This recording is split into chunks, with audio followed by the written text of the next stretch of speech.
Imagine this: you enter a heated debate, voices rising, people red with anger, and instead of shouting back, you say something that makes the room suddenly fall silent. Not because you silenced anyone, but because you connected to something deeper than opinions. You touch the level of human needs. That is the power of nonviolent communication, and in a world breaking apart through polarization, it may be one of the most important tools we have.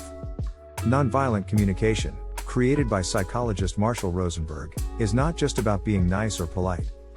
It is a method to listen and speak so that the other person truly feels understood. You begin with observation, move to expressing feelings, reveal the need behind those feelings, and then make a clear request. Simple steps, but radical in their effect. Imagine if political debates, online arguments, even family conflicts followed this rhythm instead of the endless spiral of blame and counterattack. Philosophers have been calling us toward this kind of communication for centuries. Think of Socrates, who practiced dialogue as a way of discovering truth together rather than crushing an opponent. Or Martin Buber, who distinguished between the I-it relationship, where we reduce the other to a thing, and the I-thou relationship, where we meet each other as full human beings. Hannah Arendt warned that when politics is reduced to shouting and violence, we lose the very space that makes freedom possible. Nonviolent communication is a modern response to these ancient insights, a method that makes dialogue tangible again. Look back in history. Every time societies polarized, the language of dehumanization paved the way for disaster. In the French Revolution, people were not just opponents, they became enemies to be destroyed. In the 20th century, propaganda always began by stripping away the humanity of the other side. But history also shows us the opposite, moments when communication healed divides. Think of Nelson Mandela, who after decades in prison came out speaking not of revenge but of reconciliation.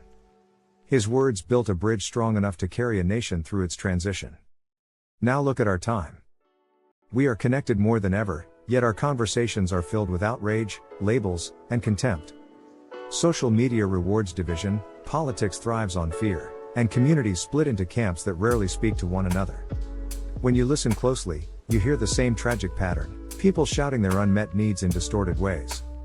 One side cries for safety, another for freedom, another for belonging. All of them are human, all of them legitimate, yet we are deaf to each other. Nonviolent communication trains us to listen differently, to hear needs instead of insults, and to respond in a way that transforms conflict into connection. Imagine the future if this skill spreads. Schools teaching children not only math and history but how to speak with empathy and clarity. Companies where meetings are no longer battles of egos but places where creativity flourishes because people feel safe to express themselves. Communities where political differences no longer destroy friendships because beneath the surface of ideology we know how to hear the shared human story. On a larger scale, nations learning to negotiate not through threats but through an honest recognition of needs like dignity, security, and cooperation.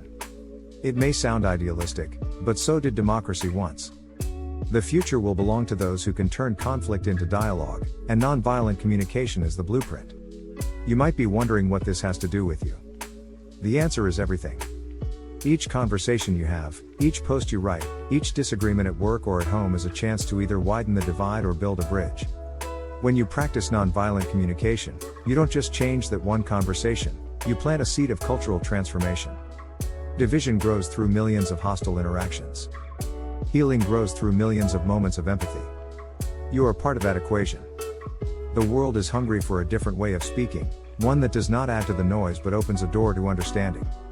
Nonviolent communication is not a theory but a practice you can live today, and by living it, you become part of the solution to our polarized age. If you want to keep exploring powerful ideas that can change not only your life but the future of our world, subscribe to this channel now and join us on the journey. The way we speak can shape the destiny of humanity. Speak so the world heals.